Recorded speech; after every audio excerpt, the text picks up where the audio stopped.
Hello mga ka-chillax! Welcome to my YouTube channel. So kung bago pa sa YouTube channel, don't forget to like, comment, and subscribe.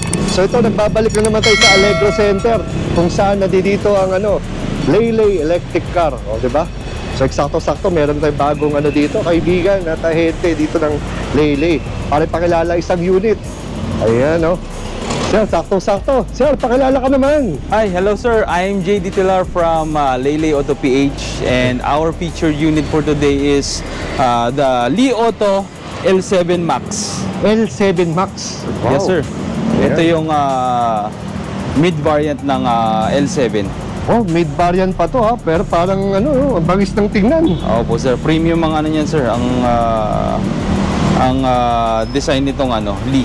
Ayan. So ano makikita natin dito? Ano to? Mga ilaw ba yan? Mga fog light? Ano ba yan? Ito sir, yung diretso na yan. Ito mismo yung niya. Daytime running light at the same time. Parang iyan na rin yung headlight niyan eh. Okay. Tulong din dito sa niya. So ito ano to? Fog light? Parang ganun. Para pong fog lights yan. Oo. Medyo nalilito din kami kung ano yung fog light niya tsaka yung headlight niya sir. Kasi ito tingnan mo. Meron siyang projector type na na ilaw. At pero lahat yan mga kulay puti. Tsaka liwanag, no? So ito ba may sensor at camera sa harapan? Meron sir. Ito po, meron siyang front camera. And then meron din po siyang mga sensors dito like this one. Okay yan. Ayan. Parang apat po siyang 4 sensors, no? Yes sir. Sa kanyang bumper. Opo. Although ito sir, ang sensors nito all around siya. 360 ang kanyang camera. Camera pati yung sensors niya. Pati sensors niya, rin, all around. Opo. Yung sukat ng gulong natin, ano sukat ng gulong? Ito sir, ang sukat po nito is 20 R20, no? Opo, 20 inch po yan. 255 by 50 R20. Oh, naka-Michelin pa pala to. Yes sir. Talagang branded na Saka ito sir, parang Land Rover ang nito, ang suspension kasi naka-air suspension siya. Air suspension. Alam mo ba kanina, pinaglalaruan ko to sir, nakita ko parang tumas. I Bakit? see. Paano ba to? Pag nakaparada, bumababa. Meron siyang height control. Kasi kanina pag parang nagulat ako, biglang tumaas eh. Ano yun? Ano bang default nito? Mababa o mataas? Depende kung ano yung nakaset. Kung ano yung nakaset. Tsaka kung halimbawa yung road pavements mo medyo malubak, itataas niya talaga yung yung suspension. So ito yung naka-power side mirror na, no? Tsaka retractable side mirror, naka-power side mirror na rin. Ayan, no? Ito masikip dito. So ganun din sa likod, no? Yung kanyang rear light, isang buo. Isang buo siya. Oo. So ito yung L7. Ano ba yung isa, sir? L6. L6. Sige sir, sa loob naman tayo.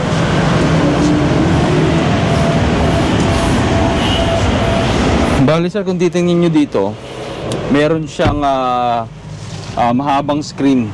Oo.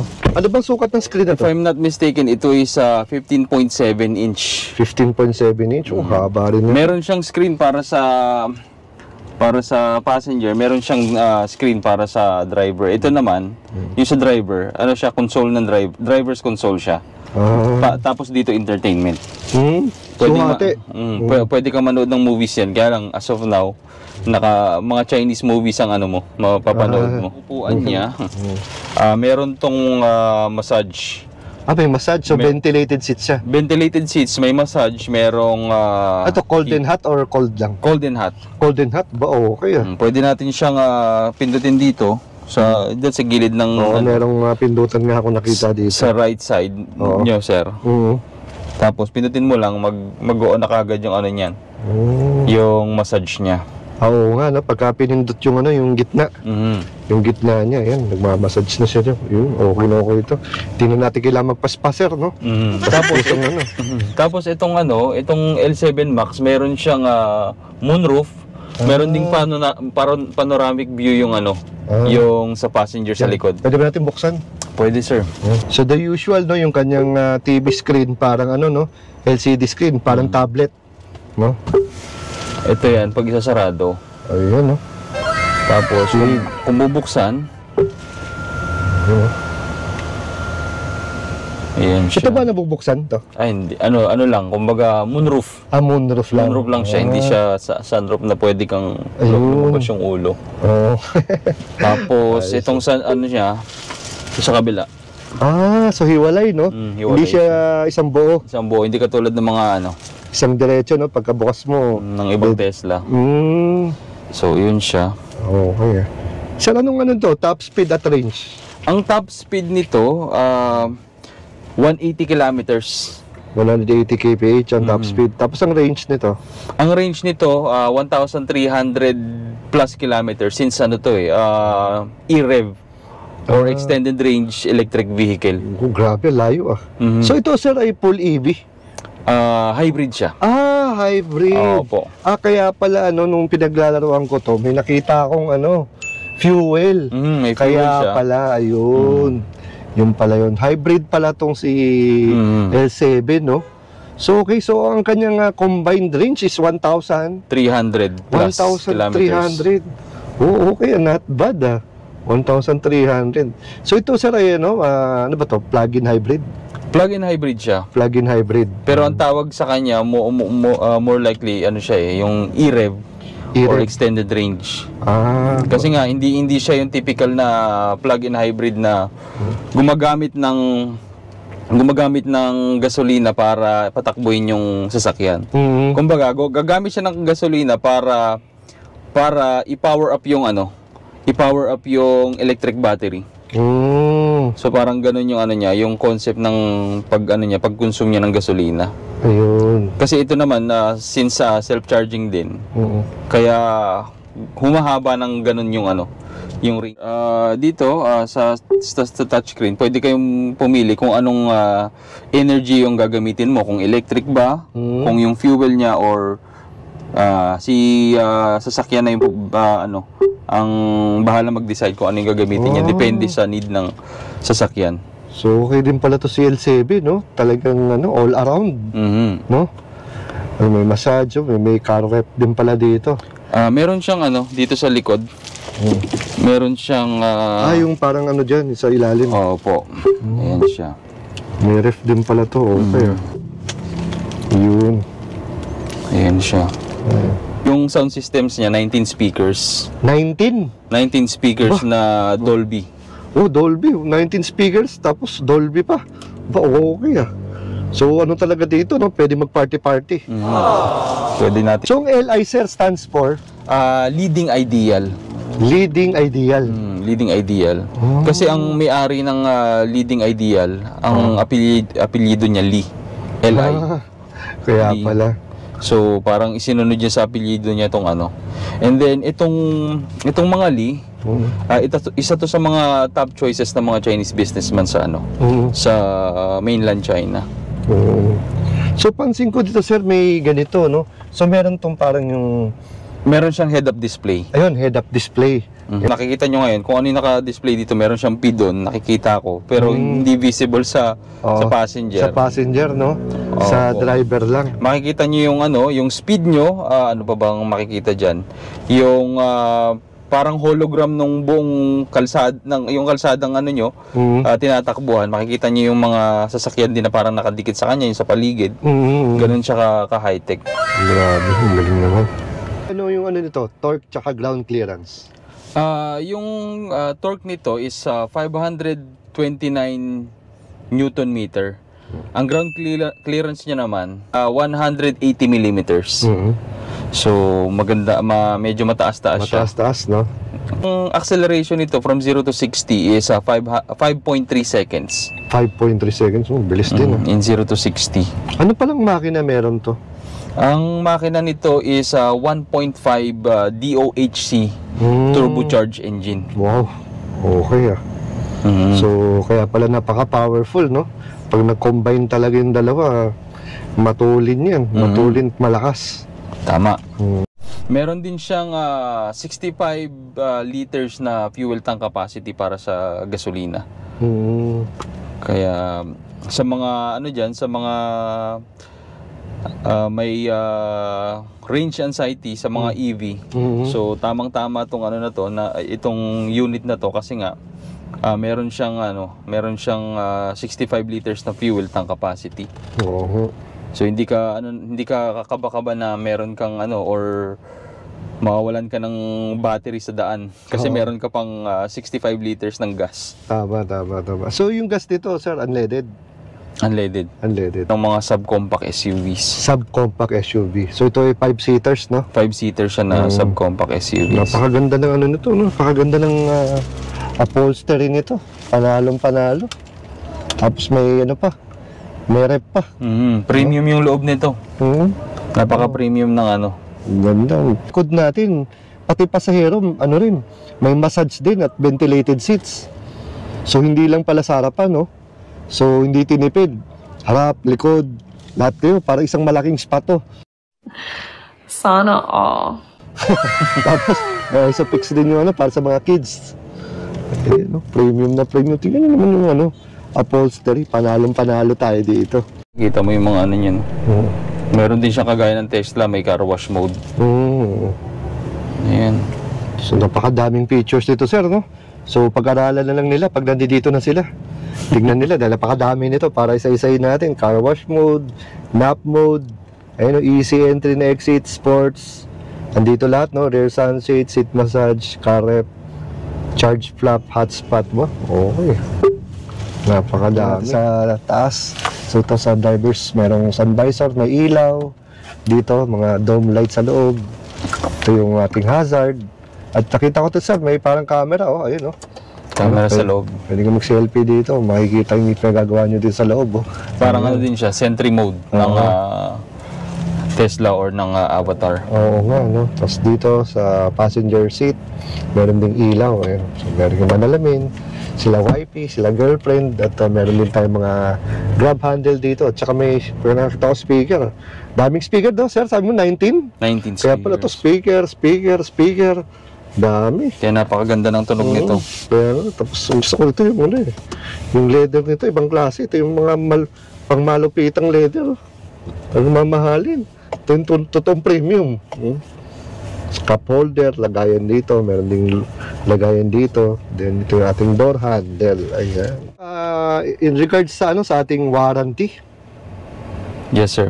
Bali, ang sa warranty namin, sir, para dito sa unit na to, we offer 8 years warranty para sa battery. Tapos sa mismong kotse or mismong unit is 3 years or 150,000 kilometers, whichever comes first. Ayun.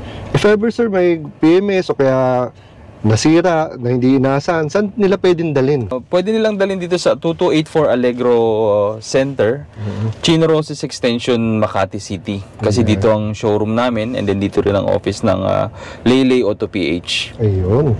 Opo. So sir, meron ka bang FB page para ikaw ang hahanapin regarding dito sa ating matipuan nila tong L7? Ano bang FB page mo, sir?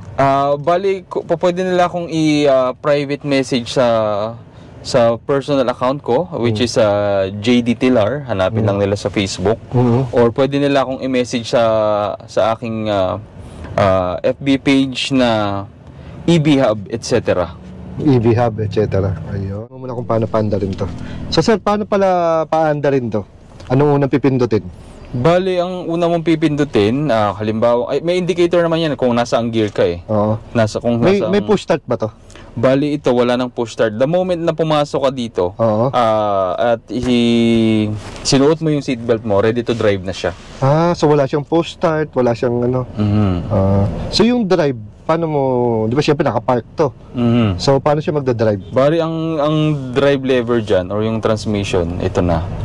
So ito yung pipindutin mo para mag-drive. Ibababa, itataas mo siya, depende kung ano siya. Ayun. Ito siya, may R, N, D, A. Tapos ang park niya, ipipindutin mo dito sa pinakadulo. Itong button na to. Ayun. Kachilax, quick ride lang tayo. So salitan lang kami ni sir dito. Yan, mabilisan lang. So tayo nakapark, pindutin lang natin to para ano ba to? Sige sir, patapak lang sa preno. Ano na to? Naka-D na to ngayon? Hindi pa. Naka-neutral. Ito yung indicator, sir. Okay. Ayun. So hindi, kala ko lalabas yung D dito. So walang D lumalabas dito, no? Dito? Diyan lang. Okay. So yun. Review na natin to. Tama si sir dito. Yung kanyang handling, yung manibela yan. Hindi lang malambot, super lambot. Kasi merong super lambot, pero to parang napakalambot. May bagong kasal. May bagong kasal. Ano natin itong singitan. Just married, oh. Ay, sorry.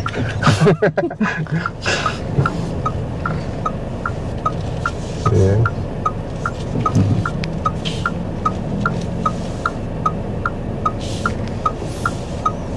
Si ate, hindi pa tayo pinaano.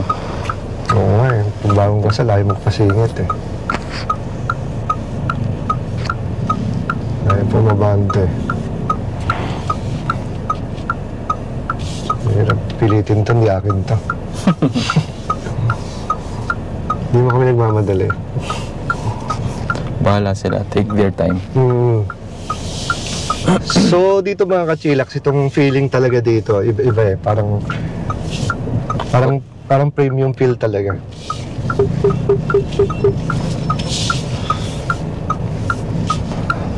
Yun. Tsaka yung suspension ha. Kahit na medyo malalim yung lubak, parang wala lang. Lahat malambot ha. Pati accelerator pedal, malambot din. Oo nga, nakakatawa yung yung mga kachilax, kita ko yung head-up display. Linaw. Parang, alam nyo, parang, saan pinaalala ko dito? Parang yung yung pinupunta ng anak ko yung parang may 8D, ganun. Parang 8D display, yung dating. Okay parang Tetris na hindi ko maintindihan. Nakikita din dyan yung nakikita din dyan yung mga kasalubong na sasakyan, katabi. Oo. Yung mga kadikit mong motor. Linaw kaya nailibs ako. Mga chillax. So yun nga lang, kasanayan lang din. Kasi iba, baka maging baka ma-distract sila. Pero kung makasanayan nyo, maganda rin. Kasi parang rin to safety features. Ayun dinaan ko sa lubak napakaganda ng suspension. So handling is napakalambot. So depende sa inyo kung ano yung feel nyo. Ito bang handling dito sir, hindi na-adjust? Hindi na sir, yan na talaga. Ito na talaga. Yan talaga siya. Kasi may ibang sasakyan na EV na na-drive ako, pwede nyo i-adjust yung yung handling. Yung Oo, yung lambot, pwedeng stiffness or So depende sa inyo kung ano yung type nyo. So napakalambot. And yun nga kasi kanina nung inano ko yung lock and unlock nito, talaga tumataas baba ng kusa. So depende daw to sa dinadaanan, so automatic siya. Yan. So may heads up display dito, may display rin dito sa monitor. So yun talagang sobra yung features nito. And yung stability nito, very stable yung sasakyan. Pagka medyo premium tsaka medyo parang feeling ko sa mga sasakyan mas mataas to sa mid-end yung pakiramdam So mamaya mga kachilax, malalaman natin yung presyo bago tayo mag-park. Sasabihin din sa presyo nito ng ating L7. So hindi tayo makakahato mga kachilax dahil time check tayo, parang 4 PM Friday. So napaka-traffic. Bumper to bumper, buti na lang medyo maandar-andar kami. Di katulad nung last ride namin ni Sir Rostom. Ano bang nilinan namin parang yung Volvo, yun medyo maluwag yung kalye sir So nahataw-hataw namin yung Volvo nun. XC40. XC40. So yun. So ako sa inyo mga kachilax, bisita lang kayo sa Lele. So napakadami nilang mga EV units. So pili lang kayo kung ano yung gusto nyong matipuan nyo. So maganda siguro sila mag-schedule muna Yes sir. Siyempre para natin sigurado. Tawag lang sila sa contact number ng Lele sa Facebook. Makabook kayo para sigurado yung yung pagtitest ride yan. Kasi iba naman yung test ride sa bibisitahin mo lang unit, di ba? Opo sir. So kailangan din ng availability ng units na pang test ride. So konting tapak lang Ito mahirap pag nasanay ka dito sa ganito mababagalan ka na sa ibang sasakyan umakadyot agad tapak mo pa lang Pagtuwa ako talaga dito sa heads-up display liwanag parang parang naglalaro ako ng games kita mo yung yung speedometer kung anong mode ka, naka-drive mode. Ayan. So Mahirap kasi no, hindi makikita no, ng basta-basta. Oo, sir. At unless nasa upuan ka ng driver. Or siguro kahit dito sa likod, if ever na, no? Oo, para makita, no? So, since na power seats to, kahit na medyo may kalaparan ng konti lang naman, eh, madali nang i-adjust kasi yung seats nito na-adjust eh, pwede taas baba. So, makikita nyo yung, yung harapan nyo. Then, yun nga, naka 360 degrees din camera. So, kita nyo talaga. Harap, likod, gilid. So, hindi magiging problema ang yung, uy, baka sumabit ako, tumama ako sa atras, sa pag-park aircon. Ang ganda ng ang ganda ng interior. Wala akong masabi to, lahat maganda. Premium feels. Premium kasi kaya lahat maganda eh, walang hindi maganda dito. So, yun. L7. Itong masarap no? I-long ride, sir, no? Long ride sa hataw mo. Napaka-komportable din ito. Since nga siya, meron siyang height control, tsaka parang air suspension siya. Oh, yun, air suspension. Very visible, maganda dito, may parking. So kung may mga kayo, sasakyan, walang problema sa parking.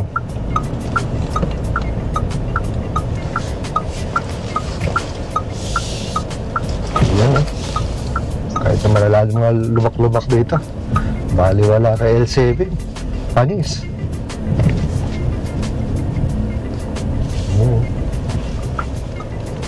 Winner, panalo. O sir, anong SRP natin ito ating L7? Ang SRP nito is 3,450,000 pesos. Yun. Negotiable pa sa ating mga ka-chillax, no? Kung sakaling bumisita sila. Negotiable pa. Negotiable pa, ayan. Basta punta lang sila dito at makipag-usap ng mabuti sa amin. So yun mga ka-chillax, kung kayo naghahanap ng isang 5-seater na hybrid EV, ito maganda ring option to, itong Li L7. So ito ay para sa akin ay parang nasa high-end na. So kompleto sa features at syempre comfort, nandito na lahat. Kung gusto niyo na medyo talaga angat na angat at masarap i-drive and super komportable ang mga pasahero, itong Li L7 ay isa sa mga top choices. Nakita nyo naman, di ba? In and out, napakalupit ng nakalagay dito. So wala ka nang hahanapin pa.